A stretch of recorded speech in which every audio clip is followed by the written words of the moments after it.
प्रिय मित्रों, आप सभी को मेरा नमस्कार। आज मैं आपके सामने एक विषय पर बात करना मांगता हूं और वो है एक प्रकार का कंपैरिजन, एक प्रकार का तुलना शारीरिक देह और आत्मिक देह के बारे में। तुलनात्मक स्टडी है जो मैं आपके सामने रखना मांगता हूं, शारीरिक देह और आत्मिक देह। जैसा कि आप जानते हैं अच्छी तरह से कि हम जब इस दुनिया में जन्म लेते हैं तो हम शारीरिक रूप से एक देह प्राप्त करते हैं अपने माँ के गर्भ से, और वो देह धीरे धीरे 9 महीने तक माँ के गर्भ में बना रहता है, बनता चला जाता है। आंखें बनती हैं, दिमाग बनने लगता है, सेल्स, खून बनने लगता है, हाथ बनने लगते हैं, उंगलियां आती हैं, पैर और हार्ट, सब कुछ बनने लगता है। वो देह जो शारीरिक देह है हमारी माँ के गर्भ में बनता चला जाता है, और 9 महीने 8-9 महीने के बाद हम इस दुनिया में आते हैं और लोग खुशियां मनाते हैं। ज़रूर आपका भी जब जन्म हुआ होगा तो लोगों ने खुशियां मनाई होंगी, और मेरे साथ भी। तो जब भी कहीं बेबी का जन्म होता है तो सब लोग बड़े खुशी मनाते हैं और आनंद का समय होता है, क्योंकि एक व्यक्तित्व का जन्म हुआ, एक देह इस दुनिया में, और फिर नाम वाम रखते हैं और कई प्रकार की चीजें होती हैं। तो उसी प्रकार से जब हम नया जन्म प्राप्त करते, ये तो हुआ शारीरिक जन्म, है ना, शारीरिक जन्म जिसे हम शारीरिक देह जिसे हम कहते हैं। लेकिन एक और है जिसे हम कहते हैं आत्मिक देह। आत्मिक देह वो है जब हम प्रभु यीशु मसीह के परिवार में जन्म लेते हैं। शारीरिक देह तो वो है जो हम अपने परिवार में जन्म लेते हैं, मेरे माँ बाप के घर में मैं जन्म लेता हूँ या आप लेते हैं, है ना। लेकिन आत्मिक जन्म उस प्रकार से है जब कोई प्रभु यीशु मसीह पर विश्वास करता है तो वो आत्मिक रूप से परमेश्वर के परिवार में पैदा होता है, परमेश्वर के घर में पैदा होता है आत्मिक रूप से, और उसको हम बोलते हैं नया जन्म। एक तो हुआ नेचुरल जन्म, स्वाभाविक जन्म, और एक हुआ शारीरिक जन्म, और एक हुआ आत्मिक जन्म, नया जन्म, स्पिरिचुअल बर्थ। तो ये 2 प्रकार की देह हैं, शारीरिक देह और आत्मिक देह। अच्छा, उसी के बारे में हम थोड़ा आज विचार करेंगे। अगर आप कभी टाइम आपको मिलता है तो पहला कुरिन्थियों 15वां अध्याय जरूर पढ़िए। अभी मेरे पास तो टाइम नहीं है इसको पढ़ने के लिए क्योंकि बहुत लंबा अध्याय है, और इसमें पौलुस प्रेरित ने विशेष करके बहुत गंभीरता से डिटेल में ये बताया है कि पुनरुत्थान बहुत जरूरी है। यीशु मसीह का जी उठना बहुत जरूरी था ताकि हम सबों के लिए एक आशा हो सके कि हम भी जब मर जाएं शारीरिक रूप से तो हम जिएंगे आत्मिक रूप से, और फिर हमारा एक और पुनरुत्थान होगा, एक और नया जीवन शुरुआत होगा। तो उसी के आधार पर पहला कुरिन्थियों 15 लिखता है कि प्रभु यीशु मसीह मुर्दों में से जी उठा, और अब हमारे लिए आशा है, विश्वास है कि हम भी जो प्रभु में मर गए हैं प्रभु में हम जिएंगे। अब इसके बाद मैं आपके लिए कुछ भाग पढ़ना मांगता हूं। 2 कुरिन्थियों 5वां अध्याय 1 से 5। 2 कुरिन्थियों 5वां अध्याय 1 से 5। क्योंकि हम जानते हैं कि जब हमारा पृथ्वी का डेरा सरीखा घर गिराया जाएगा तो हमें परमेश्वर की ओर से एक स्वर्ग पर एक ऐसा भवन मिलेगा जो हाथों से बना हुआ घर नहीं परंतु चिरस्थायी है, अनंत है। इसमें तो हम कराहते हैं और बड़ी लालसा रखते हैं कि अपने स्वर्गीय घर को पहन लें, कि इसके पहनने से हम नंगे न पाए जाएं और हम इस डेरे में रहते हुए बोझ से दबे हुए कराहते रहते हैं, क्योंकि हम उतारना नहीं वरन और पहनना चाहते हैं ताकि वह जो मरणहार है जीवन में डूब जाए। सो हम देखते हैं कि ये जो हमारी देह है, इसके अंदर हम डेरा किए हुए हैं। हमारा व्यक्तित्व है, मेरा व्यक्तित्व है, आपका शरीर, आपका जो अंदर का व्यक्तित्व, उसमें डेरा बनाया हो। ये मांस का चमड़ा, मांस का घर है, चमड़े का घर है, हड्डियां हैं, इसके अंदर आप रहते हैं। अब वो कहाँ है ये तो आप ही जानिए, मैं कहाँ हूँ सिर्फ मैं जानता हूँ। तो हमने ये डेरा बना के रखा है जिसे हम कहते हैं शारीरिक देह। पहली बात हम देखते हैं, जो शारीरिक देह है वो नाश होने वाला देह है। हम 15 पहला कुरिन्थियों उसका 15वां अध्याय में जाएंगे और उसका 42 पद देखते हैं। 42 पद क्या लिखा हुआ है? मुर्दों का जी उठना भी ऐसा ही है, शरीर नाशमान दशा में बोया जाता है। जी हाँ, शरीर कैसी दशा में बोया जाता है? नाशमान। नाशमान का मतलब ये वो शरीर है जिसमें बीमारियां आती हैं, जिसमें कई प्रकार के समस्या आती है, दर्द होता है। और ये धीरे धीरे, जब बच्चा पैदा होता है तो क्या, अरे वाह कितना सुंदर है, हाथ देखो, मुंह देखो, सब चिकना चिकना, सब कुछ बिल्कुल बहुत अच्छा है। लेकिन जैसे जैसे ये शरीर और देह जो है वो बढ़ता जाता है, झुर्रियाँ आने लगती हैं, बीमारियां आने लगती है, घाव आने लगता है। क्यों? क्योंकि ये शरीर कैसा है? नाशमान है, ये नाश की ओर चला जाता है। हम कितना ही इसको दवाई लगा दें, कितना ही हम एक से एक गोलियां खा लें, रिवाइटल ले लें, या और भी पता नहीं क्या क्या दवाएं मिलती हैं अपने शरीर को अच्छा रखने की, लेकिन एक समय आता है ये धीरे धीरे खत्म होने लगता है। क्यों?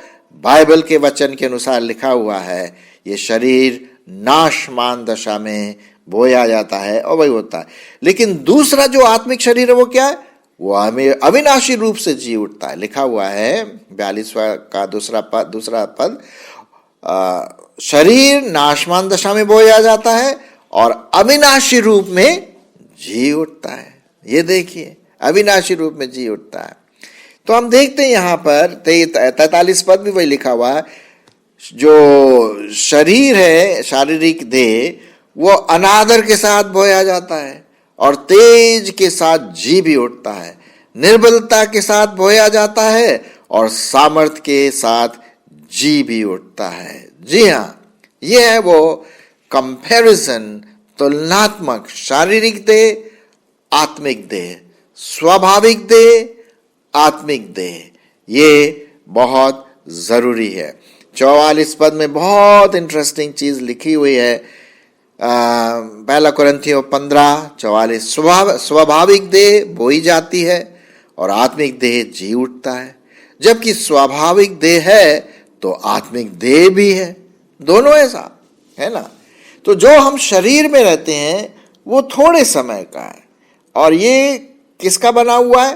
मैं आपको पढ़ना मांगता हूँ जो शारीरिक देह लिखा है 45 पद, पहला कुरिन्थियों 15:45, ऐसा लिखा है कि प्रथम मनुष्य अर्थात आदम जीवित प्राणी बना। जी हाँ, तो आपका और मेरा जो पूर्वज है, वो शारीरिक जो देह है उसका जो करने वाला है, जिससे हमारा शारीरिक देह आता है, वो है साहब आदम। उसका नाम क्या है? आदम। उसी से हमारा ये शारीरिक देह शुरुआत हुई, जब परमेश्वर ने आदम को बनाया और सब प्रकार की बातें, उसने जीवन का श्वास फूका और उसने बना करके फिर इस दुनिया में रखा। और उसी से आदम और हवा से हमारे माँ बाप माँ बाप के माँ बाप आते आते आते आज हम और आप आ गए, फिर हमारे बच्चे भी आएंगे। वो उसकी शुरुआत आदम से हुई। लेकिन आत्मिक देह की जो शुरुआत वो कहाँ से हुई? प्रभु यीशु मसीह से हुई, अर्थात दूसरा आदम। ये तुलनात्मक हम देखते हैं। दूसरा आदम क्या लिखा हुआ है? दूसरा आदम आत्मिक आदम से, अर्थात प्रभु यीशु मसीह जो स्वर्ग से उतरा, उसके द्वारा हमारा नया जन्म हुआ। जी हाँ, वो है हमारे उद्धार का कर्ता धर्ता, जब हमारा नया जन्म होता है, आत्मिक देह। अच्छा, एक और तुलनात्मक चीज हम देखते हैं, 47 पद में पढ़ते हैं, प्रथम मनुष्य धरती से अर्थात मिट्टी का था, दूसरा मनुष्य स्वर्गीय है। अरे साहब, हमको किससे बनाया गया? माटी से, है ना। एक गाना भी है, शायद आपने सुना होगा, बड़ा पुराना गाना है, फिल्मी गाना है। मैं थोड़ा सा गाऊंगा नहीं, लेकिन बताता हूं। होगा मसीहा सामने तेरे, फिर भी न तू बच पाएगा, आसमान में उड़ने वाले मिट्टी में मिल जाएगा। कहने का मतलब, मनुष्य इतना घमंड करता है, वो बोलता है कि मैं ऊंचा उड़ूंगा, मैं ये करूंगा, मैं यहाँ जाऊंगा, ये है, वो सब घमंड में भर जाता है, उड़ने लगता है हवा में। लिखा है आसमान में उड़ने वाले मिट्टी में मिल जाएगा, क्योंकि हम क्या हैं? मिट्टी हैं। लेकिन दूसरा जो मनुष्य है वो कौन है? प्रभु यीशु मसीह। वो स्वर्गीय मनुष्य है, और उसने हमें आत्मिक देह बनाया, तो हमारा आत्मिक शरीर है, स्वर्गीय शरीर है, स्वर्गीय देह है। प्रथम वाला देह जो शारीरिक मनुष्य शारीरिक देह है, वो मिट्टी से बना है। दूसरा वाला देह आत्मा से बना हुआ है। 48 पद में भी यही वही बात लिखी हुई है, जैसा वह मिट्टी का था वैसे ही मिट्टी के हैं, जैसा वह स्वर्गीय है वैसे ही और भी स्वर्गीय हैं। देखिए तुलनात्मक, पहला आदम मिट्टी का था, आपका और मेरा शरीर क्या है? मिट्टी का बना हुआ है। जितने भी तत्व मिट्टी में पाए जाते हैं, वो सारे तत्व हमारे शरीर में पाए जाते हैं, तो हम ये इससे प्रकट होता है कि हम मिट्टी के हैं। लेकिन दूसरा जो आदम है, दूसरा जो देह है, आत्मिक देह, स्वर्गीय देह, वो आत्मा से बना हुआ है, वो ऊपर से है, स्वर्ग से है, परमेश्वर के परिवार का है, वो अलग है। जब हम तुलना करते हैं आत्मिक देह का, तो शारीरिक देह और आत्मिक देह आत्मा से बनाया हुआ। उसमें लिखा हुआ है 39 पद में, और जैसे हमने उसका रूप जो मिट्टी का था धारण किया, वैसे ही उस स्वर्गीय का रूप भी धारण करेंगे। जी हाँ, जिस प्रकार से हमारा रूप मिट्टी का था, हम वो स्वर्गीय रूप धारण करेंगे। आत्मिक रूप से जब हम जिलाए जाएंगे, प्रभु के साथ हमेशा हमेशा रहेंगे, तब हम वो आत्मिक रूप धारण करेंगे। उसके बाद 50वां पद में भी बहुत इंटरेस्टिंग चीज लिखा हुआ है, ये तुलनात्मक रूप से। हे भाइयों, मैं ये कहता हूं कि मांस और लोहू परमेश्वर के राज्य के अधिकारी नहीं हो सकते, और न विनाश अविनाशी का अधिकारी हो सकता है। जी हाँ, ये जो हम देखते हैं यहां पर लिखा हुआ है कि ये जो शरीर आप लेके चलते फिरते घूमते हैं, मैं जो अपना शरीर लेके घूमता हूं, ये मिट जाएगा, खत्म हो जाएगा, सड़ जाएगा, कीड़े खाएंगे, जल जाएगा, खत्म हो जाएगा, क्योंकि ये शरीर क्या है? विनाशकारी है, ये खत्म होने वाला है। और इसमें हम देखते हैं कि ये 70, 80, 90 साल, 100 साल के बाद खत्म हो जाएगा, और ये वाला जो शरीर है वो स्वर्ग में नहीं जाएगा। लेकिन जो आत्मिक शरीर है, वो शरीर, वो आत्मिक देह जो हम नए जन्म के बाद प्राप्त करते हैं, पवित्र आत्मा का देह। क्या तुम नहीं जानते कि तुम पवित्र आत्मा के मंदिर हो? बाइबल में लिखा हुआ 1 कोरिन्थियों उसका 3:16 में। तो हम पवित्र आत्मा के मंदिर है, जो खत्म होने वाला नहीं है। 52 पद में भी हम पढ़ते हैं, 51, 52, 53 में आपके लिए पढ़ूंगा। देखो, मैं तुमसे भेद की बात कहता हूं कि हम सब तो नहीं सोएंगे, परंतु सब क्या हो जाएंगे? बदल जाएंगे। यह क्षण भर में पलक मारते ही पिछली तुरही फूकी जाएगी, और तुरही फूकने के बाद मुर्दे जो अविनाशी दशा में उठाए जाएंगे, हम बदल जाएंगे। और अवश्य है कि यह नाशमान देह अविनाश को पहन ले, और मरणहार देह अमरता को पहन ले।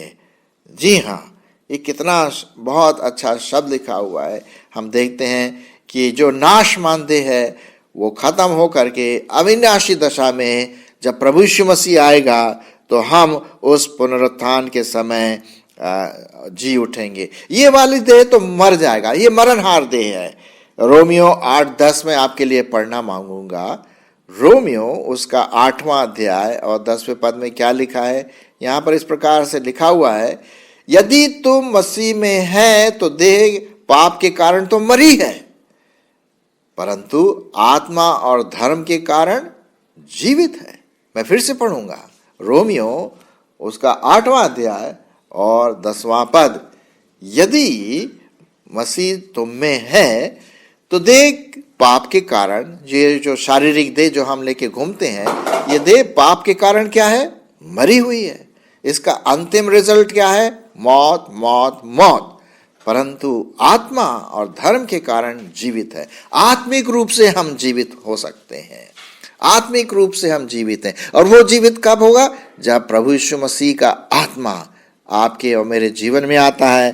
तब हम शारीरिक दशा में नहीं हैं, परंतु आत्मिक दशा में हैं। उसी का रोमियो का 8:11 में क्या लिखा है? और यदि उसी का आत्मा जिसने यीशु को मरे हुओं में से जिलाया जो तुम में बसता है, तो जिसने मसीह को मरे हुए में से जिलाया, वह तुम्हारे मरणहार देहों को भी अपने आत्मा के द्वारा जो तुम में बसा है जिलाएगा। हालेलुया। साहब, आपके लिए और मेरे लिए गुड न्यूज है, और गुड न्यूज ये है कि हम प्रभु यीशु मसीह के साथ जिलाए जाएंगे। और अभी आत्मिक रूप से हम जिलाए गए हैं, ये भी हम देखते हैं। यहाँ पर हम देखते हैं कुलुस्सियों उसका 3 अध्याय, कुलुस्सियों उसका 3 अध्याय और 1 पद में क्या लिखा हुआ है? सो जब मसीह के साथ तुम जिलाए गए तो स्वर्गीय वस्तुओं के खोज में रहो, जहां मसीह वर्तमान है और परमेश्वर के दाहिने ओर बैठे हैं। तो हम देखते हैं कि ये जो शरीर है, जो मौत लाएगा, एक न एक दिन मौत लाएगा, जो शारीरिक देह जिसके बारे में हम बात कर रहे हैं वो मौत लाएगा। लेकिन जो आत्मिक देह है, जो प्रभु यीशु मसीह के साथ विश्वास करने से हमें मिलता है, वो मौत नहीं, पुनरुत्थान लाएगा, जीवन लाएगा, जिंदगी लाएगा। ओहो, कितनी खुशी की बात है। हम मरने के बाद सोचते भैया हम कहाँ जाएंगे। अरे साहब, लिखा हुआ है परमेश्वर के वचन में। अगर आप परमेश्वर के वचन पर विश्वास नहीं करते हैं तो साहब वो तो मरे रहेंगे, परमेश्वर से बिल्कुल अलग रहेंगे। लेकिन अगर आप प्रभु यीशु मसीह पर विश्वास करते हैं, उसके आत्मा में जिलाए गए हैं, यीशु मसीह को अपने जीवन में बुलाया, तो आपके पास पुनरुत्थान की आशा है।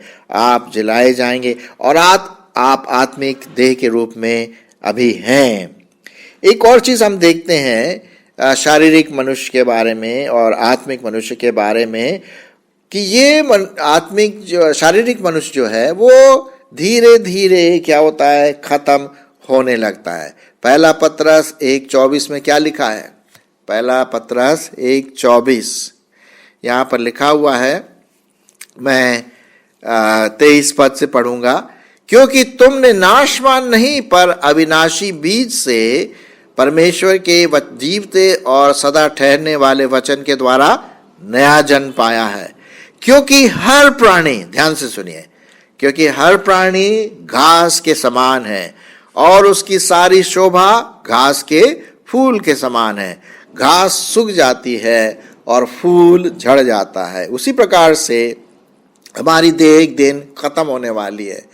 एक समय होता है हम बड़े जवान रहते हैं, खूब बढ़िया होता है, ये करते वो करते, यहाँ जाते वहाँ जाते, लोग हमारी वाहवाही करते हैं। लेकिन साहब फिर हम बुढ़ापे में होकर के हमारे को बहुत मुश्किल होता है कि अब हम क्या करें। लाठी का सहारा लेना पड़ता है, बीमारी आती है, धीरे धीरे ये शरीर खत्म होने लगता है, शारीरिक देह। लेकिन आत्मिक देह क्या है? वो बढ़ते चले जाता है प्रभु के प्रेम में, प्रभु के विश्वास में, पवित्र आत्मा में। लिखा हुआ है 1 कुरिन्थियों 3:16, क्या तुम नहीं जानते? मैं आपके लिए पढ़ूंगा 1 कुरिन्थियों 3:16 लिखा हुआ है, क्या तुम नहीं जानते कि तुम परमेश्वर के मंदिर हो और परमेश्वर का आत्मा तुम में वास करता है। यदि कोई परमेश्वर के मंदिर को नाश करेगा तो परमेश्वर उसे नाश करेगा, क्योंकि परमेश्वर का मंदिर पवित्र है और वह तुम हो। कोई अपने आप को धोखा ना दे। यदि तुम में से कोई संसार में अपने आप को ज्ञानी समझे तो मूर्ख बने कि ज्ञानी हो जाए। मेरे मित्रों, हम देखते हैं आज हमने तुलनात्मक रूप से शारीरिक देह के बारे में बात किया, आत्मिक देह के बारे में बात किया। शारीरिक देह थोड़े समय का है, बीमार है, धूल का बना हुआ है, डस्ट का बना हुआ है, नेचुरल है, स्वाभाविक है, पृथ्वी का है और थोड़े समय का है। इसका अंतिम समय जो है, अंतिम परिणाम है वो मौत, मौत, मौत। लेकिन आत्मिक देह जो है वो विनाश नहीं होगा, वो परमेश्वर की महिमा के लिए है। इसको हम बोलते हैं परमेश्वर का मंदिर। और ये दूसरे आदम से, पहला वाला जो शारीरिक देह है वो कहाँ, पहले आदम से आया, आदम और हवा से। दूसरा जो आत्मिक देह है वो प्रभु यीशु मसीह से आया, उसके द्वारा हम आत्मा में जिलाए जाते हैं। वो दूसरा आदम कहलाया भी गया है। वो दूसरा आदम स्वर्ग से आया, पहला आदम पृथ्वी से आया।